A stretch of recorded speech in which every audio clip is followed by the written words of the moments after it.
रमजान महीना चालू है, मजदूरी बढ़ना चाहिए। सेठ मजदूरी बढ़ाता नहीं है और पगार भी जल्दी सुबह देता नहीं है। 7 बजे जबकि कायदे से पगार हो जाना। अखराजा जो है 1 रोजे से 10-15 रोजे तक के मिल जाना चाहिए। और दूसरी बात कुछ सेठ लोग के मुंह हमारा लेबर ऑफिसर से मिलने का मकसद था क्या शहर में हक रजा के ताल्लुक से अपने मतलब के वास्ते हमने आसमानों से कुछ नहीं मांगा, हमने गुलशन की खैर मांगी, कोई तख्त ताज नहीं मांगा।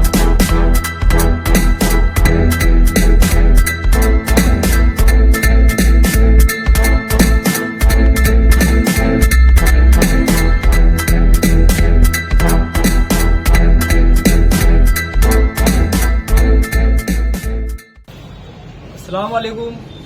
आज हम लेबर ऑफिस आए थे। देखो लेबर ऑफिस बंद है, जबकि उनको मालूम था कि हम आने वाले हैं।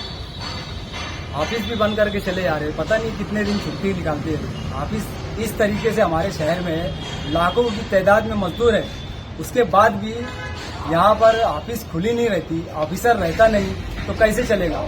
हमारी यही डिमांड है कि परमानेंट लेबर ऑफिसर होना चाहिए। और मैं कुछ यूनियन के कुछ लोगों के ताल्लुक से भी बोलना चाहता आज की वीडियो में कि कुछ लोग हमें रोकने की कोशिश कर रहे हैं, आगे बढ़ने नहीं दे रहे। वो चाहते कि हम आगे ना बढ़े, सिर्फ उनका नाम होता रहे। लेकिन मैं खास तौर पे ऐसे लोगों से भी बोलना चाहता, पहले तो खुद कुछ काम करते नहीं, किसी को आगे जाने नहीं देते ये लोग, तो ऐसे यूनियन से जुड़कर हमें क्या फायदा। अगर ऐसा हमें रोका गया तो फिर हम हमारे दम पर यूनियन बनाएंगे या किसी अच्छी यूनियन का सहारा लेंगे या फिर किसी ऐसी पार्टी का सहारा लेंगे जो आगे तक हमारी सपोर्ट करे। अगर हमारे साथ ये लोगों ने इस तरीके का व्यवहार किया कि आप ये मत बोलो, वो मत बोलो, ऐसा मत करो, वैसा मत करो, तो हम बोलेंगे तुमको पड़ता तो हमारे साथ रहो, नहीं तो तुम्हारी दुकान अलग लगाओ, एकदम साफ। अखराजा जो है 1 रोजे से 10-15 रोजे तक के मिल जाना चाहिए। और दूसरी बात कुछ सेठ लोग के मुंह से मैं सुना हूँ यार ये लोग जो कर रहे हैं तो उनसे नहीं होगा, जाएगा नहीं। तो मजदूरी नहीं बढ़ेगी। कुछ सेठ लोगों बता ने देना चाहता हूँ मैं कि अल्ताफ भाई है और असलम अंसारी भाई है, इनके खाना बसाना हम साथ में, और ये मसले को हल करके रहेंगे, हम मजदूरी बढ़ा के रहेंगे। अपने मतलब के वास्ते हमने आसमानों से कुछ नहीं मांगा, हमने गुलशन की खैर मांगी, कोई तख्त ताज नहीं मांगा। मेरी सरमायादार भाइयों से गुजारिश है कि अल्ताफ भाई ने जो मुद्दा लेकर मालेगांव शहर में उठाया है मजदूरी के ताल्लुक से, तो सरमायादार भाई खुद इस चीज़ पर गौर करें कि जिस वक्त तेल के दाम 70 रुपये किलो थे, जिस वक्त शक्कर का भाव 30 रुपये किलो था, जिस वक्त मजदूर भाई चाय 5 रुपये में पीता था, उस वक्त भी मजदूर का काम 3,000-2,800 के लगभग होता था। आज तेल का भाव 130, 132, 138, शक्कर 40-42, गोश्त का भाव 200 रुपये से 250 रुपये तक, और फिर भी मजदूर की मजदूरी वही 2,2500, 3,000, 3,200, इससे ज्यादा वो काम नहीं करता। तो आप इस बात पर गौर करते हुए सोचिए कि मजदूर कुछ आपसे नाजायज मुतालबात कर रहे हैं।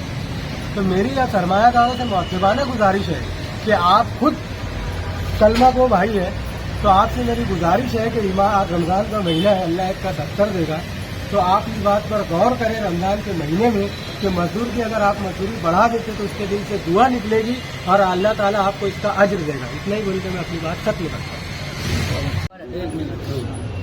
हमारा लेबर ऑफिसर से मिलने का मकसद था क्या शहर में हक रजा के ताल्लुक से जो कायदे केमान मिशन के मुताबिक उसको बोनस बोला जाता है, वो हमको आम तौर से हमको लास्ट में मिलती है। तो हमारा डिमांड यही है क्या जो केमान वेतन के मुताबिक जो बोनस है, वो बोनस हमें एक असरे में मतलब 10 रोजे से पहले मिल जाना चाहिए। आमतौर से होता ऐसा है कि 1000, 500, 200 ऐसा दे दिया करते थे, लेकिन अब हमारी यूनियन के जिम्मेदार लोग खड़े हैं। पिछले हफ्ते हम लोगों ने जूना तहसील पर धरना दिया, उनसे हम लोगों ने मुतालबा किया, अल्ताफ भाई उन लोग साथ में मौजूद थे, तो उन्होंने मजदूरी बढ़ाने के ताल्लुक से ये बात कही कि हम 15 दिन में जवाब देंगे। तो हमारा यही डिमांड है कि मजदूरी भी बढ़ना चाहिए और जो बोनस जो इसलिए कि रमजान का महीना है, बोनस हमको कायदे से मिलना चाहिए।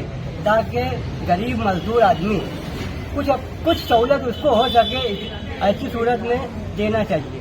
मैं ज्यादा ना बोलते हुए अपनी बात नहीं खत्म करती। रमजान महीना चालू है, मजदूरी बढ़ना चाहिए, सेठ मजदूरी बढ़ाता नहीं है और पगार भी जल्दी सुबह देता नहीं है। 7 बजे जबकि कायदे से पगार हो जाना चाहिए, 10-10, 11-11 बजता है पगार होने की। उसके अलावा अखराजा भी अभी तक दे नहीं। अब बोलते क्या देते, 1000-1500 रुपये, 2000 में कोई काम होता है क्या? 2000 में एक आदमी का कपड़ा भी नहीं आता है।